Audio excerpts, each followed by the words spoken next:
저는 프랑스 루앙에서 살고 있는 아벨린이라고 합니다. K-팝이나 한국 드라마를 통해 한국에 빠지게 된 다른 친구들과는 달리 저는 한식 때문에 한국을 좋아하게 되었는데요.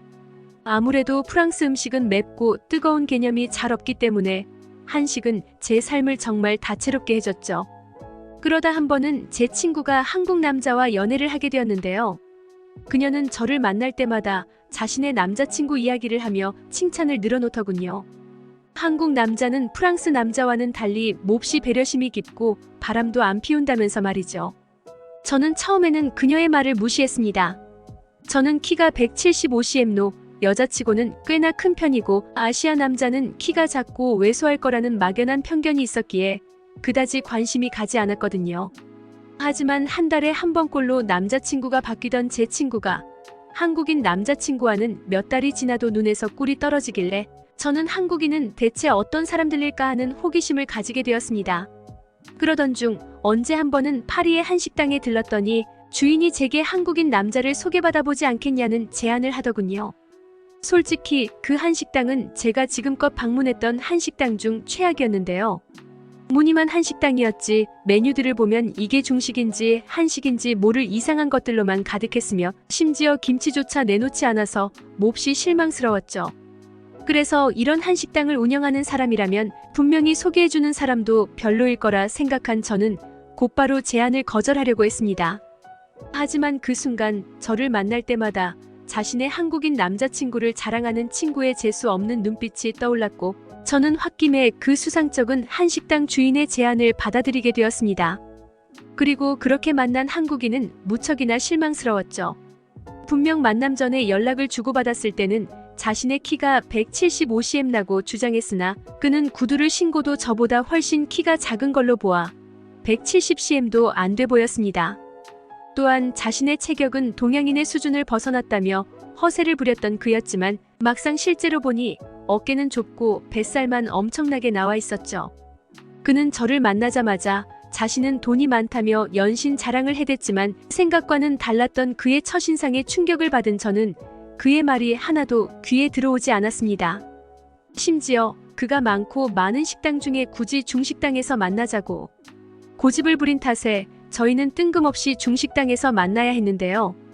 그는 엄청나게 맵고 짠 음식만 주문했고 또 2인분도 아닌 거의 10인분은 될 만큼 엄청난 양의 음식을 주문하더군요. 음식을 소중히 여기는 저로서 그가 먹지도 못할 양의 음식을 시키는 건 너무도 보기 안 좋았기에 그에게 한마디 하게 되었습니다. 우리는 이 음식의 반도 못 먹을 거예요. 그리고 저는 이 정도로 자극적인 음식은 도저히 못 먹겠네요. 왜 상의도 없이 음식을 주문한 거죠? 그러자 그는 제게 충격적인 행동을 하더군요. 그는 저를 때릴 기세로 위협적인 자세를 취하더니 이내 음식값은 내가 지불하는데 내가 먹고 싶은 음식을 고르는 건 당연한 거 아니야? 그리고 감히 중국 음식을 모욕하다니 하긴 소국인 프랑스가 대국의 음식을 이해할 리가 있나? 도대체 한국인이 왜 중국 편을 드는 건지 저는 무척이나 당황스러웠습니다. 그러나 정작 그는 아무렇지도 않게 음식을 다 먹고 중국식 디저트를 사주겠다며 제 손을 덥석 잡더군요. 저는 그의 행동에 소름이 돋았고 그 자리를 박차고 나와서 곧바로 친구에게 전화를 걸었습니다. 그리고 그렇게 만난 친구에게 한국 남자는 자상하고 매너가 좋다더니 실제로 만나니 폭력적이고 개차반이었으면 무엇보다도 작아서 싫다고 울분을 토했죠.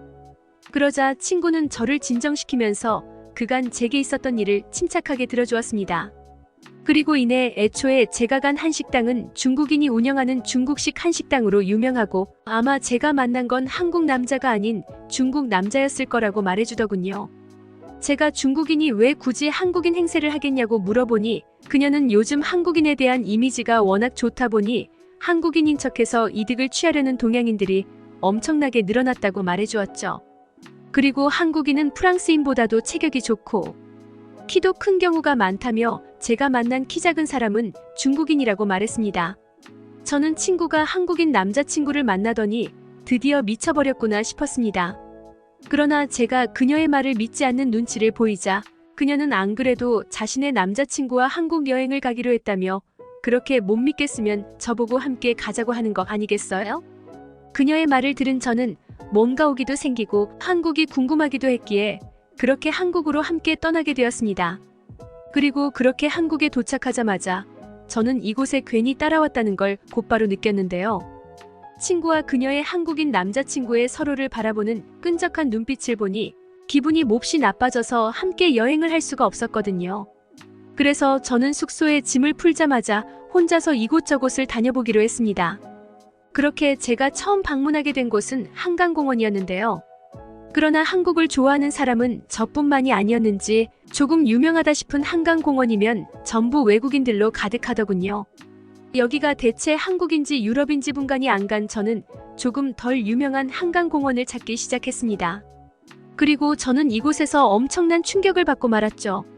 왜냐하면 동양인은 작고 왜소할 거라 생각했던 제 생각과는 달리 한국인들은 정말 프랑스인들보다 키가 크고 체격이 몹시 좋았기 때문입니다. 심지어 제가 방금 지나쳤던 외국인들로 북적이는 한강공원에서는 저보다 키가 큰 사람을 찾아보기 힘들었는데 한국인들이 찾는 한강공원에는 저보다 머리가 2개는 더 큰 한국인들로 가득하더군요. 또한 한국인들은 딱히 운동을 한 것 같지도 않았는데 덩치가 엄청나게 커서 정말 깜짝 놀랐습니다. 이건 어깨는 좁은데 배만 나온 중국인들과는 전혀 다른 모습이었죠. 예전에 한국과 프랑스 축구 대표팀이 축구 경기를 할 때 저는 한국 선수들의 동양인의 범주를 벗어난 큰 덩치를 보고 놀랐던 적이 있는데 한국인들은 축구 선수뿐만 아니라 일반 사람들도 그러한 골격을 가지고 있던 것입니다. 여자들도 마찬가지였어요. 저는 어디선가 동양인 여성은 다리가 짧고 골반이 좁은 게 생존에 유리해서 그렇게 진화해왔다고 들었는데 한국 여성들은 얼굴만 아기 같지 몸은 서양인과 다를 바가 없었죠. 그리고 그동안 저는 한국인과 중국인, 일본인을 얼굴만 보고 구분해내는 제 친구의 능력에 감탄하곤 했는데 한국인들은 정말로 두 나라와는 다른 세련된 생김새를 가지고 있었습니다. 어쨌든 그렇게 저는 한국인 구경을 하다가 한국인들이 하나같이 먹고 있는 한강라면을 맛보기 위해 기계 쪽으로 이동했습니다. 그런데 라면을 도대체 어떻게 끓여야 할지 모르겠더군요. 그렇게 제가 기계 앞에서 한참을 헤매고 있자 어떤 젊은 한국인 남성이 다가와서 유창한 영어를 사용하며 사용법을 알려주는 거 아니겠어요? 아마 친구가 말한 한국인들의 자상함이란 이런 부분을 말하는 것 같았죠. 그런데 저는 이내 그 자상한 한국인 남성 뒤로 들려오는 소리에 경악을 금치 못하고 말았습니다. 저는 기본적인 한국어 정도는 아는데 어떤 초등학생처럼 보이는 아이들이 제게 도움을 준 남성 보고 아빠라고 부르며 달려오는 거 아니겠어요? 기껏해야 20대 중후반으로 보이는 이 남성 보고 아빠라니 저는 놀라서 그에게 나이를 물어봤고 알고 보니 그는 40대였다는 사실에 큰 충격을 받고 말았습니다. 심지어 아이들과 함께 있던 그의 동갑내기 아내는 고등학생처럼 보였기에 저는 더 큰 충격을 받았죠. 그렇게 이 한국인 가족은 라면 기계 앞에서 바보 같은 표정을 짓고 있는 제게 자신들이 싸운 음식들을 권하며 저를 위해 기꺼이 자리를 내줬는데요. 개인주의가 심한 프랑스에서는 일단 모르는 사람에게 친절을 베푸는 행위 자체가 어색한데 한국인들은 이렇게 도움과 호의를 베푸는 게 몹시 자연스러운 것 같았습니다. 그런데 한국인들의 이런 호의는 여기서 끝이 아니었습니다.